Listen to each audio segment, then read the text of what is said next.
Okay, the next question will be for the NRC, another question from the cards. Why do you think the problems at Fort Calhoun were not discovered by you earlier? I'm assuming the problems developed gradually. So the question is, why were the problems at Fort Calhoun identified earlier? So really, hindsight is 20/20. And we did identify multiple issues. We did identify the yellow finding several years back. Fort Calhoun was in the 9502 supplemental count 3 of our action range. So we did identify the issue. But this is a very good question of how could we have done better? How did, like we talked about, the corrective action program, there needs to be improved in that area. There's the equipment issue, there needs to be improvement in another area.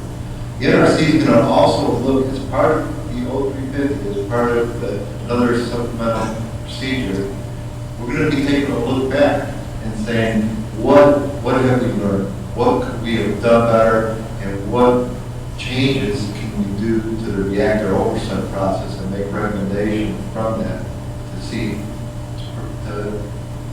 so that this does not happen again? What can we learn? If I can add to that, that's also part of the process when we move forward here. Number one, as Tony said, we had identified the yellow finding with flooding. That was identified through an NRC inspection, which was identified in 2010. So there were a lot of actions based on an NRC finding that Fort Calhoun Station took prior to the flooding in 2011. In moving forward, we believe we were very proactive in looking at how do we address the inspection findings with respect to doing follow-up inspections. Fort Calhoun would have been in column 4. That would have required just a structured inspection to take place after their activities. We looked at it and said, let's look collectively at all this and make a determination, where do we go next? And we felt it was in the best interest of safety to have this special inspection oversight panel so that we could customize our inspections based on all the findings. So that was a proactive way that we had an indicator that these other activities were occurring, other events, other deficiencies beyond the flood, and decided to move forward and take a more proactive role in doing a customized oversight inspection program. Okay, thank you. Now we have a question from the back of the room. Comments, actually. Colleen Augustin, retired teacher. I believe that the public needs to realize that these flooding violations the NRC cited undermine safety regardless of whether the reactor is operating or shut down. I just want to say that.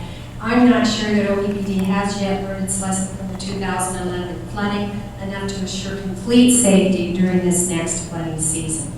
And another thing that has struck a blow to my confidence that OPPD can or will operate Fort Calhoun with required safety margin is the way that they responded to one of the yellow flood-related violations. They denied that a yellow violation occurred regarding its failure to translate design basis requirements for the protection of the safety-related raw water system during a design basis flood for flood levels between 1,010 and 1,014 feet mean sea level. Now, in its response, they said it would ensure protection of that raw water level. But it ended by saying this response contains no commitments. So one, they denied the violation. Two, they made no commitments for improvement. And this isn't a good sign when coming from a nuclear operator whose plants A had a red finding and B has been plagued by numerous long-standing problems. So I want you to know that I am very troubled by OPPD's response to those violations. Thank you for your comments. Thank you. Okay, I'll take another question. Rick, can I address that, please? You bet. Ma'am, the reason we deny the violation is that our design basis has us how we operate the sluice gates. We're also concerned, obviously, with the flooding, and addressing each and every one of those items are very, very important to us here at the station because that ensures the safety of the station. We took action to protect the intake structure, and we're also taking further action as a temporary means. We're also taking additional action to build basically a cage for these motor-operated valves. These are the things that was discussed in the violation. Our design basis is that we set those sluice gates at a particular level as if a flood is going to come. But the issue is that the violation was that if we lose the ability to adjust those sluice gates as if the river level gets above 1,010 feet mean sea level. Our procedures is we already adjust those long before we ever get at that level. We do it down at the levels of 1,000 feet or so. And so that's really where the issue with the denial of violation. Our procedures already has us adjust all those long before we get to that level. And we understand that it's our obligation. We have to ensure that we protect the intake structure and the equipment within it. It's really an issue with how you set the level. We believe that our procedures already does that. But I'm following up and saying, why did you say this response takes no we made no other commitments in that letter. We made dozens of commitments. For example, I have put devices on my intake structure to protect those sluice gates. I've got a modification I'm making to my intake structure to physically protect that. Those are commitments in that letter. I've made commitments in many other letters. Okay, thank you. Well, we have another question from the back of the room here. Hi, my name is Nishan Cunningham with Occupy Omaha. And my question, I guess, would be directed to OPPD, maybe anyone on the NRC if they can answer this. But I read a report on the flood during the last few months that the Fort Calhoun has the suspend fuel rods in an above-ground facility, while it is the practice to keep spent fuel rods underground. My question is, are these spent rods still stored above ground? If so, what are the chances of these rods coming in contact with floodwaters and flowing downstream?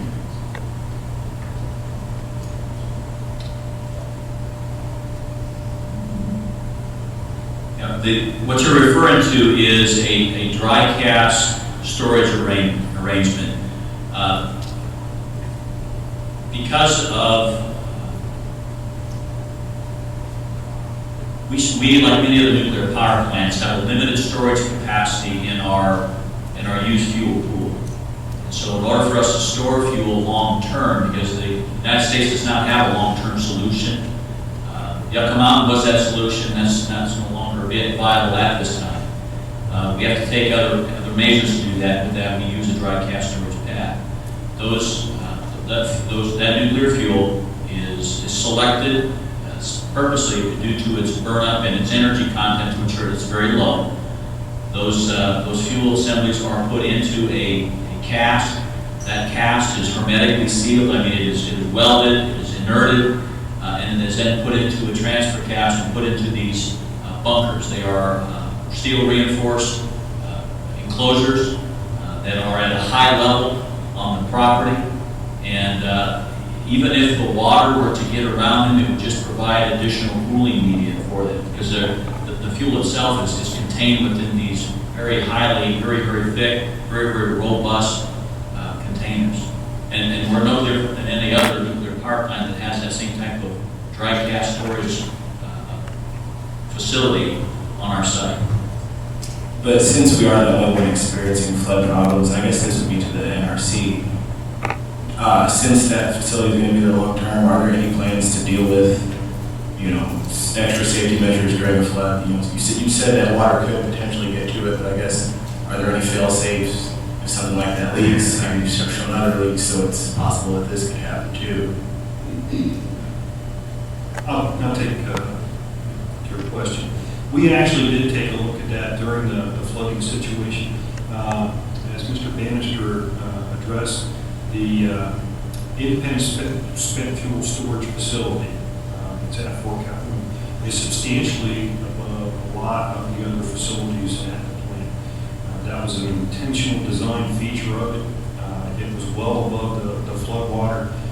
The design, you've heard these numbers probably kicked around at many of the meetings when you talk about 1,014 feet mean sea level for the plant. That's when the bottom of the mat starts for the spent fuel storage, and then the cask and the actual fuel are well above that. So it was actually taken into account and was designed well above the and the flood levels that would be for the facility. And we do have inspectors come out. We did have some inspectors come out from our Division of Nuclear Material Safety to take a look at that for the flooding issue. And as I said, it is well above both the floodplain and above what we would expect to see in the maximum probable flood here at the station. Okay, I'll take another question from the back of the room. I'm Wally Taylor. I'm with the Iowa chapter of the Sierra Club. And I reviewed the confirmatory action letter that issued on June 11th. And my concern is that it doesn't really tell us anything about what Fort Calhoun or OPPD is going to be required to do, what criteria will be used by the NRC to determine whether or not the plant should be reopened. The letter lists 6 items that the NRC has completed, will be reviewing, but they're very summary statements, very vague, very conclusory, and it doesn't really tell us anything. The letter also says that the action plan submitted by OPPD late last summer, late last fall, is still in effect, but I wrote a letter to Mr. Collins back at that time expressing the thought that the action plan was, again, very incomplete, didn't really tell us anything. It said, well, they're going to look at this, or they're going to evaluate this, but didn't say what they were actually going to do. And then finally, the restart checklist is nothing more than headings or bullet points, if you will, and again, has no real meat on it to tell us what OPPD is going to be required to do, what the criteria are that the NRC will look at. So my question or comment is, will the NRC issue something more definite, complete, explanatory about what you expect OPPD to do in order to restart the plant, so the public may be assured as to what is being required, and they can evaluate also whether or not OPPD has done enough to allow the plant to be restarted. Mr. Taylor, I'll answer your question. The restart checklist was intentionally set up to have broad categories. Those are broad categories that basically both the licensee has to focus on and the NRC has to focus on for inspection. But as you've heard both from our actions going forward over the next weeks and months for the NRC and OPPD's actions going forward, a lot of this is still in discovery. A lot of the evaluations are still in process. We have just recently received from OPPD this integrated performance improvement plan and some of their possible analyses. What the NRC is going to do with those is develop those integrated inspection plans, the integrated inspection activities which will have to be accomplished prior to us certifying that certain safety systems, certain safety programs are satisfactory at the facility. And yes, we fully intend to bring out more detail as those details become available. Let me just add one more thing. We hope we fit the chairman. Really, thank you very much for that feedback. We sent out the confirmatory action letter and have somebody read it and say, hey, it's not clear to me what's really being done. I really appreciate that feedback. And we can talk afterwards too, if you have any other suggestions that we can make that better and more understandable what actions we would take. So thank you very much. So maybe we expect something more complete, more detailed as the process goes along? Yes. Okay, I'd like to get to a couple of card questions now, and I have a few people waiting. Mr. Short described a systematic process, and there was a triangular diagram where he talked about problem development sheets. And the question is, are these problem development sheets, the list of those problem development sheets, going to be available for the public?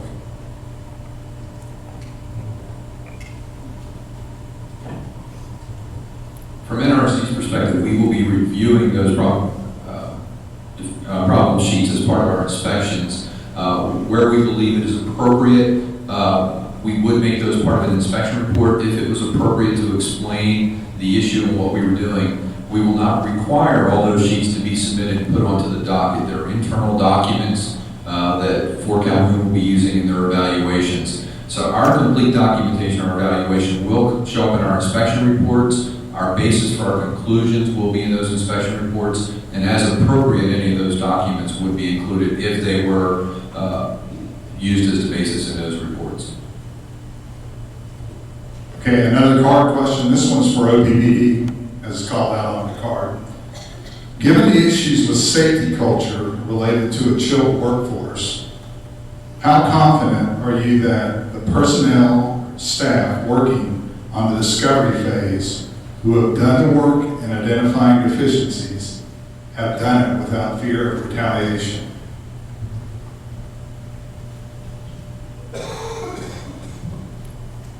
Well, as a part of the nuclear safety culture assessment, like I said, when that assessment was done, we brought all employees in and went through the key areas for improvement. We made it very clear that retaliation is not acceptable. We have a policy on site that describes that. We went over that policy. We reinforced that policy with our staff continually. And the idea is that we are on the lookout for any type of area where we would see some sort of a chilling work environment or with our discovery, not only with our folks that are doing discovery, but the people at the station. We look at this as this is an opportunity for us not only to get better and learn, but it's something we monitor each and every day. And what I see is that I see much more openness with our people. I see many more condition reports written that address those type of issues and ways that we can improve. Just sitting down with employees, I want to know what their thoughts and what their feelings are, and so more of that type of outreach will get us there. But it's for us, it's a matter of making sure the expectation is crystal clear. We need our people to be open. We need to be responsive to what their issues are, and we need to make sure that we don't have an environment where people feel they can't raise these concerns. And we not only look at that ourselves, we also bring people in from the outside to also help us with that. And we make it also open and very, very well known to our people that if they have an issue, they don't feel comfortable either putting in the corrective action program or coming to their supervisor, they can certainly go to a third party, or they can always go to the Nuclear Regulatory Commission. We made that clear with the people that are working on recovery as well. Thank you. And we have a question back here. I have a general question about monitoring of radiation levels around the plant, and some specific questions also in there. I'm concerned about the continuing monitoring of these levels. Since you're planning on restarting, well, then there's the concern with the nuclear fuels as such and the interface with public and safe use. But even if there's no restart, then the spent fuel will still be there. Since or when leaks happen or under conditions of permitted releases, this is a question about the monitors for the levels of radiation around the plant, and this is in the interest of public health in determining for themselves what they feel their risk to be. First of all, are those monitors permanent? How far away are they from the plant? Like at what radius is this tested at? And for how long after a release does this monitoring happen? Is it just for the local event, a week, several weeks? As far as how far away from the plant it is, just local levels, will it be 1 kilometer, 5 kilometer downstream or downwind? And the other part is, are these independently audited or operated, and are they public access? Does the public access or does the public have access to these radiation levels during such an event, whether unintentional or intentional? And if you could speak to that, those are my questions. And before you answer, would you mind stating your name and affiliation, sir? Yes, I'm sorry, I meant to do that. My name is Charles Ostick. I am a co-chair of the Green Party of the United States. Okay. I'll start off, Dave. I've got a few things. First of all, as far as the monitoring itself goes, there are different types of monitoring that we require health licensees to have, and that includes monitoring in the air. So now you're talking about perimeters away from the plant, and they're done at different distances away from the plant. They also have monitoring for water releases. So if you're getting into a situation where you mentioned strictly that spent fuel would remain in the case of a shutdown, you would still have that monitoring there, and you would have, again, your monitoring for airborne and gaseous radiation releases, which would be away from the plant, as well as water releases. We also require they have monitoring wells throughout the plant that would pick up any kind of unknown release in the ground.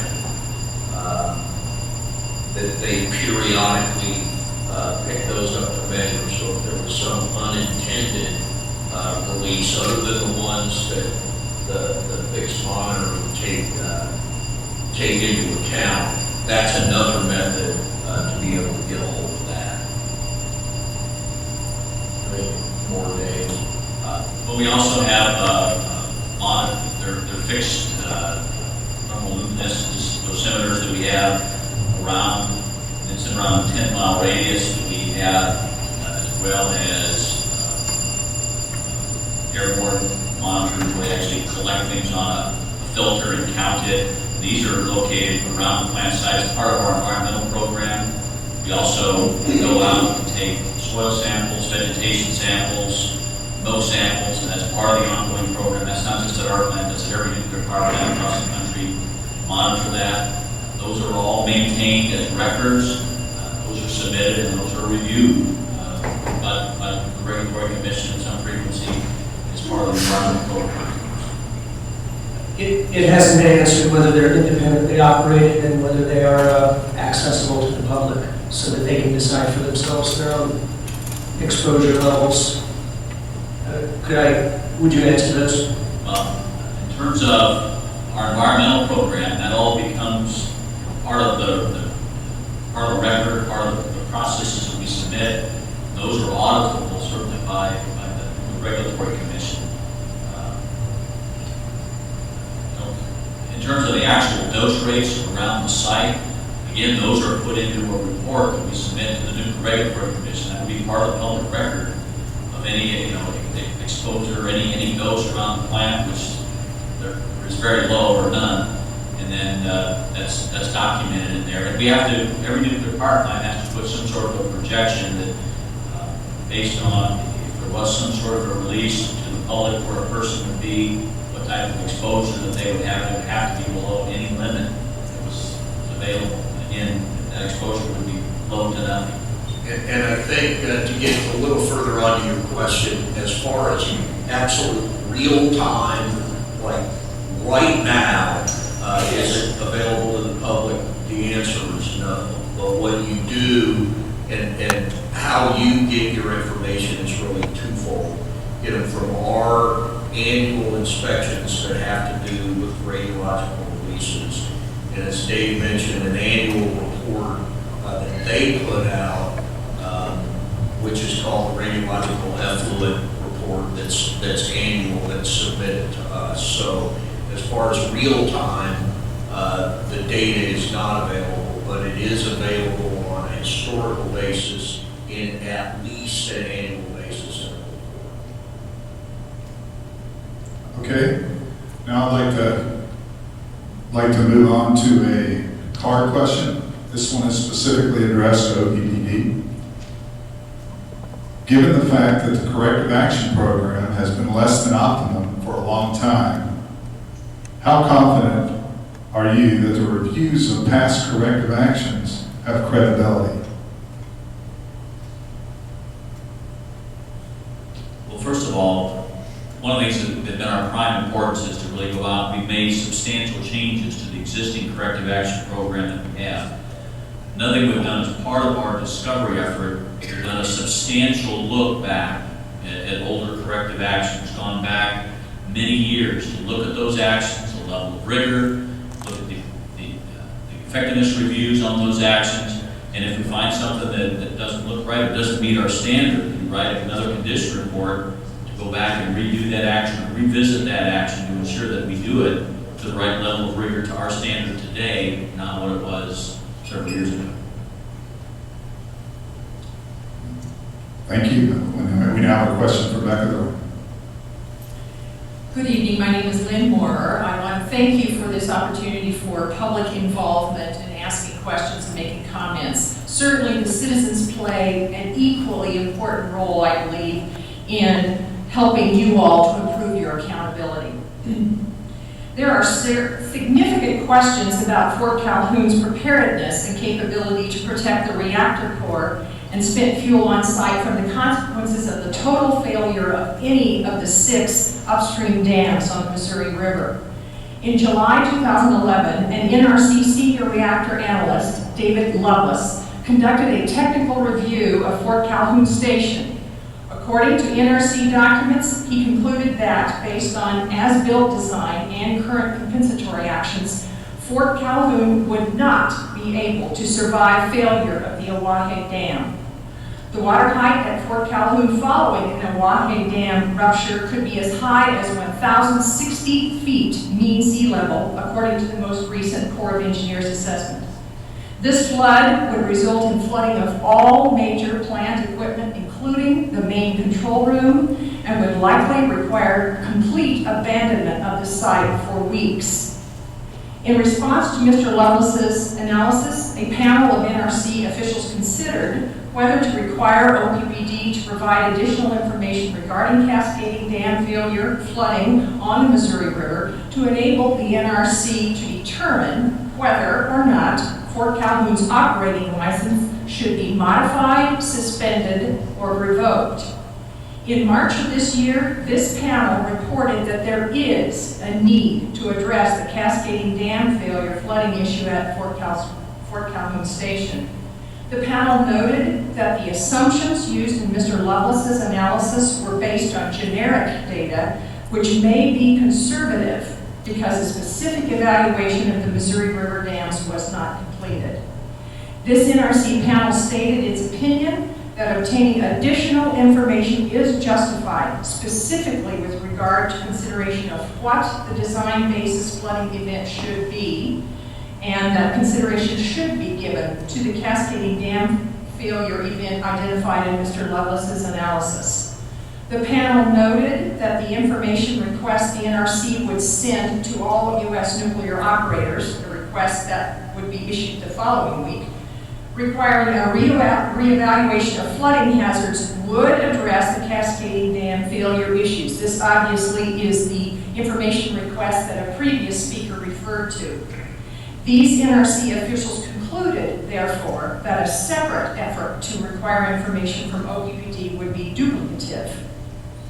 In light of this, it is very troubling to hear that the NRC has no plans to require that Fort Calhoun's flooding hazard reevaluation be completed and fully analyzed before it will consider allowing restart. In light of the NRC's panel's recommendation and in view of Mr. Lovelace's analysis which may be conservative, regarding the devastating effect of one upstream dam rupture, and considering the fact that there are 6 upstream dams that could break, it would be foolish and unconscionable to allow Fort Calhoun to restart before this flooding hazard is fully reevaluated. If I could respond, as you said, this was a question that came up earlier. And I appreciate you adding to it as well. There was what we call backfit panel that looked at this to make a determination whether or not any additional action, immediate action was needed at this time. And the recommendation of that panel was based on that information and the conservative nature of the analysis that this could be factored into the generic look at all reevaluations of flooding at all plants in the United States. And therefore, that panel recommended it be turned over to our Japan Lessons Learned Project Directorate that was prioritizing the reevaluations. As part of that, they looked at all the information they had and made a determination that the prioritization was appropriate for that reevaluation to be submitted in March of 2014 for our evaluation. So we've had two groups look at the issue and determine from a safety perspective that they felt that was appropriate. With respect to the scope of our panel, that issue had already been decided outside the panel. So from our panel, we're looking at it from the standpoint of will Fort Calhoun verify that they have actually implemented adequate measures for the current licensing basis, which is within the scope. If there's more information needed on those two decisions that were made, one is the backfit panel or the Japan Lessons Learned Project Directorate, we were not part of those decisions, but what I can do is if you're interested, you can give me your contact information. I will have someone from that group contact you to provide you additional information on why they were in tier 2 of their prioritization. That is a 2-year reevaluation. I appreciate your explanation. However, I think you may have missed the key point here. This is not necessarily a concern stated about the schedule that OPPD was given. I've got no problem if OPPD's deadline is March 2014. The key is whether or not they'll be allowed to restart prior to submittal of all of this important information and before it is analyzed. And I should also perhaps refresh your memory, at the last meeting in April, Mr. Herman of OPPD stated that OPPD's design basis at Fort Calhoun includes rupture of the Omaha Dam. And clearly there is a problem here because that couldn't be true if Mr. Lovelace's analysis is correct, in that a break of the Omaha Dam would mean 1,060 feet of water coming to Fort Calhoun at a minimum and complete inundation of the site for several weeks. So right there, you've got a basic dissonance, a basic inconsistency between what OPPD claims its design basis can handle and what Mr. Lovelace's analysis claims suggests is the case with the rupture of just one dam. In respect to your first point, you said, with respect to that reevaluation, that is not something that is part of the restart actions in the CAL. We will not require that evaluation to be complete prior to restart. If we obtain new information that changes our opinion that, we will of course change our confirmatory action letter. But at this time, the decision has been made that we would not require that evaluation to be complete prior to restart. I appreciate that clarification, and I want you to understand unequivocally that I think that is both foolish and unconscionable to allow them to restart before that flooding hazard reevaluation is fully completed and fully analyzed, given the information that we have to this point. I appreciate that. And as I said, if you would more information on how that 2 years came up and the fact that we would allow it not to be part of a restart condition, we can get some other people who are back in our headquarters office who worked on that and have more information and get in contact with you about it. Thank you. All right, we'll take another question back here. My name is Linda Ryan. I'm from Omaha, and my comments and a question relate to something that was asked earlier by the gentleman from Iowa, and it was about the restart checklist. And if I heard you correctly, you said you purposely made that checklist kind of an outline form. So do I understand then that that is going against what your own NRC manual chapter 0350 states?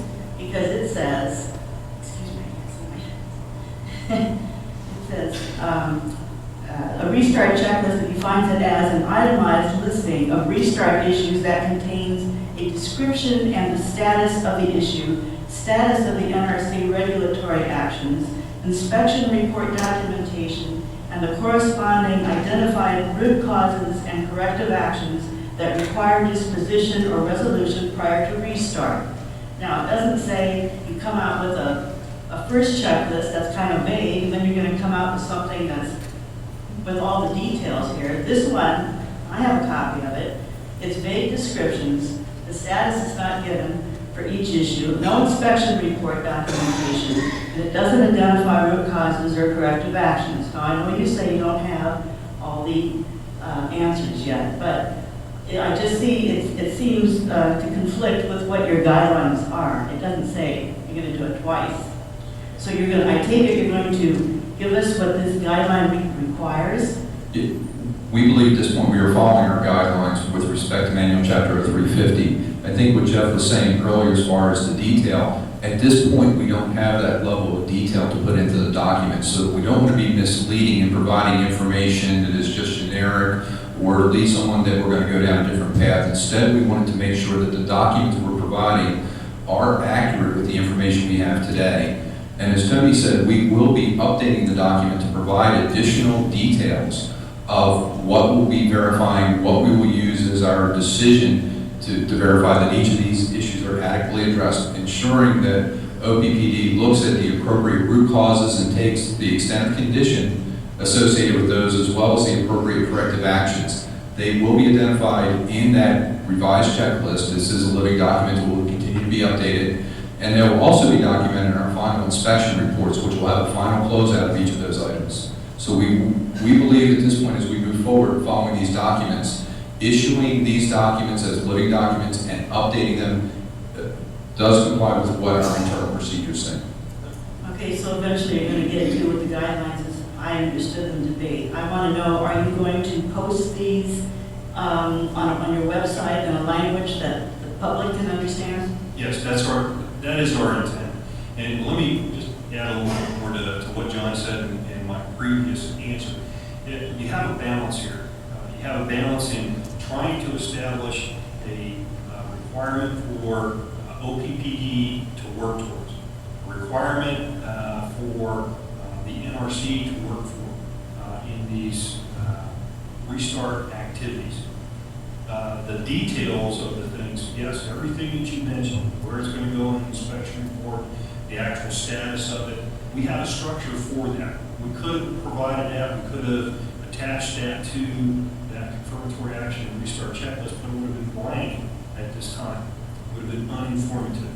So what we're doing is we're, again, going to wait until we get a little bit further into the process to provide those details. And as John said, that will be that living document. To update, we'll make that available on that special web page that we've established for Fort Cameron. And you'll be able to see for each and every item what specifically was done, what specifically was inspected, make a nexus to the inspection report, etc. But at this point right now, it'll be a blank table. Thank you. Okay, I'm going to go to Again, Clark. just one last comment. We appreciate the feedback because really, confirmatory action letter is a document between us and the OPPD, but really it's for you all. And we'll take more efforts to make sure that it is understandable because this feedback is really helpful. Thank you. Okay, I'm going to a card question. This is a two-part question. The first is focused at OPPD, and the second one second part is to the NRC. And it deals with the manholes that Mr. Prospero was talking about. Who is going to be accountable for the issues with the manholes? And then the second part of the question is, are all the issues with the manholes going to delay startup? So I'll kick off with OPPD. Ultimately, I'm accountable for all the equipment on the plant site, including the manholes, including the cables and conduits. And so it's our aim to make sure that we correct those issues, put them back to a pristine condition before we restart the plant. As far as the NRC is accounting for all the issues in the manhole, we know we have seismic concerns, we know we have flooding concerns in there. So especially now that you saw from the after pictures, it's a whole lot cleaner in there. It's a lot easier for us to go in and analyze between what the design documents are for what's supposed to be in there and our ability to move around a little bit better in there to see what's physically there. That's going to be our key to be able to say that everything has been accounted for inside that manhole prior to restart. Okay, thank you. We'll move on to a question in the back. I'm here. Excuse me. I am Mary Ann Kresman. I'm an Omaha and concerned citizen. And I would like to say, even without flooding conditions, OPPD has had problems with water intrusion at Fort Calhoun for many years. Last December, the NRC issued a notice of violation to OPPD because of significant amounts of water in manholes at Fort Calhoun. According to the NRC, this problem existed from at least 1998 through the end of October 2011. That's about 14 years. 14 years during which OPPD failed to take appropriate measures to deal with this water intrusion problem. OPPD's poor record certainly does not inspire confidence that it can or will run Fort Calhoun safely. In its response to this notice of violation, OPPD acknowledged that in July 2010, almost 5 1/2 feet of water had been found in manhole number 4, water which submerged the cables. I have several questions, and I respect the feedback, the information we got from Mr. Prospero about manhole number 31 a little earlier. My questions: first, what specifically has OPPD done to prevent the problem of water intrusion into its manholes, in all of its manholes, at Fort Calhoun? And secondly, are all the cables and wires at Fort Calhoun qualified to function properly in moist or wet environments? I want to make sure I have your second part of your question. The first part you mentioned was, what have we done on the manholes? And the second was, what have we done with the cables? Are all the cables and wires at Fort Calhoun qualified to function properly in moist or wet environments? Okay, gotcha. Okay, first of all, on your first question regarding what are we doing with the manholes, we've done inspections in each of the manholes. Mike showed you the picture of the work that we're doing in manhole 31. Similarly, there was some work done in manhole 5. The idea there is to make sure that any sealing surfaces of anywhere where water can come in, some of this water is, the water is groundwater. The water table is high around the area in Washington County. It's putting in detection systems, and if we start to see water at a very low level, we can go in and take action to remove that. And that's our plan with these. Again, it's not river water coming in, it's groundwater that does it. It's the same thing if you had a home or whatever, you have some way to seal that out. So we take actions to seal that and then monitor it, and if we do get some intrusion, then we would take action to remove it. Your second question were the cables. Coming out of the flood, we went in and we either tested or replaced all the cabling in the manholes. The cable that we tested, the results of the testing where the cable was pristine. In some cases, it was just easier just to go in and replace the cables. The cable is rated to be in a moist condition. However, I just don't want to keep that in the long term. You don't want it, it's not designed to be submerged. And so that's why we have to make sure these manholes, to the best of our ability, are sealed, and we have a way to monitor them so water doesn't come up and submerge the cables. Finally, I'd like to know whether the NRC is going to require, as a condition necessary for starting up again, that OPPD produce a management plan specifically for this issue prior to restarting, for keeping all the cables and wires dry. I think that if this condition isn't currently a part of the requirements, it needs to be. I'd like to address that. Yes, it is part of the inspection activities that we're going to look at. It is tied to the things that we want to see prior to restart. And even more specifically, we've had additional inspectors, a topic that has not come up through this evening. Another inspection effort that is ongoing for Fort Calhoun is that Fort Calhoun is in a period of their initial licensing operation, a period of extended operation for license renewal would go into effect next year, August of next year. We also have to see requirements met to allow that extended period of operation. If Fort Calhoun were to restart and they were to continue to operate, they have to meet a number of conditions to extend into that new license period of operation. One of the specific conditions that we've outlined is the requirements to keep those cables dry under that license renewal period. So we want to see a plan from the licensee, not only for restart, but also ongoing in the renewed license period for this, to keep those and similar cables dry. And also in post startup, if they're allowed to start up, the NRC in its evolution of their inspection program has a relatively new requirement that Jacob and I inspect underground cables that could be exposed to water on a periodic basis. And it was actually this inspection procedure that helped us identify the issues that you brought up in the condition report.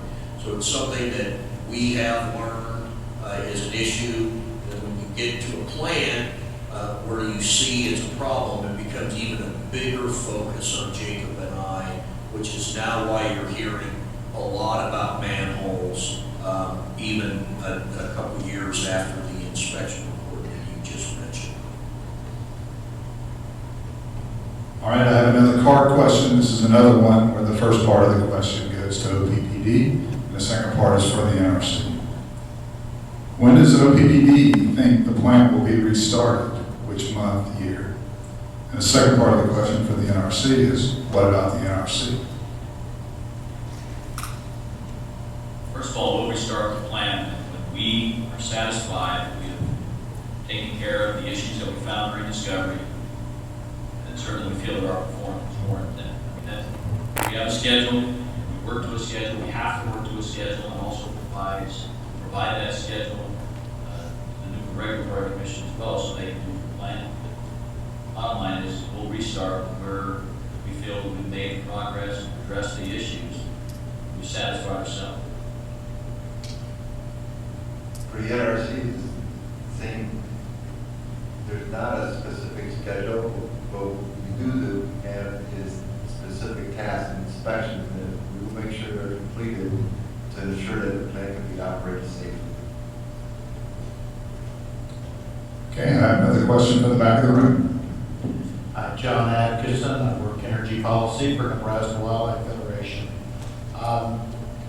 It's interesting that you folks have taken on a challenge that requires over a long period of time operating a very complex system, practical perfection. That's not something I have the guts to attempt. And the consequences for not meeting that are pretty high, as we've seen with the Fukushima example. Another thing that Fukushima brings to the forefront is that how you get caught is by the unexpected. Surely they had a plan for a tsunami, and the generators being in danger were certainly a little detail they overlooked that in hindsight would seem easy to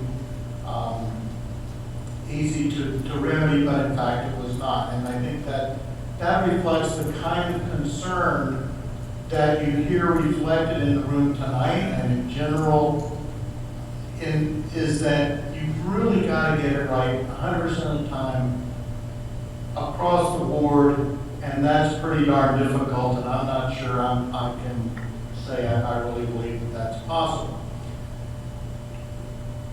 Another series of situations that is predicted and is now beginning to play out in an obvious way is the climate changes caused by the global warming from greenhouse gas pollution. This year we have seen incredible number of heat records broken, like 9 to 1, and if there was no global warming, it would be roughly 1-to-1 ratio. Heat records broken to low temperature records broken. We see the wildfires as a result that are intensified as a result of increased drought and increased heat. We see the changing, and this is my main point here in this venue, we see the changing of the patterns that we base our plans on. In our lifetime, we've seen a radical increase in greenhouse gas concentrations in the atmosphere. We're seeing the effects of it. And that changes our basic expectations as we see played out in the weather this year. This is very relevant to all forms of energy generation, all forms of thermal generation. And when you've got the fluctuating water levels, for instance, in the drought, of course you need water to generate electricity for cooling and so forth. And in a drought, the levels drop, and this wouldn't be the first time to see a nuclear plant shut down in the United States because they couldn't get the water because the water levels were just too low. Heat stresses everything. The snowpack, as we saw in the recent floods, is changing its pattern and creates things that we, in fact, did not expect.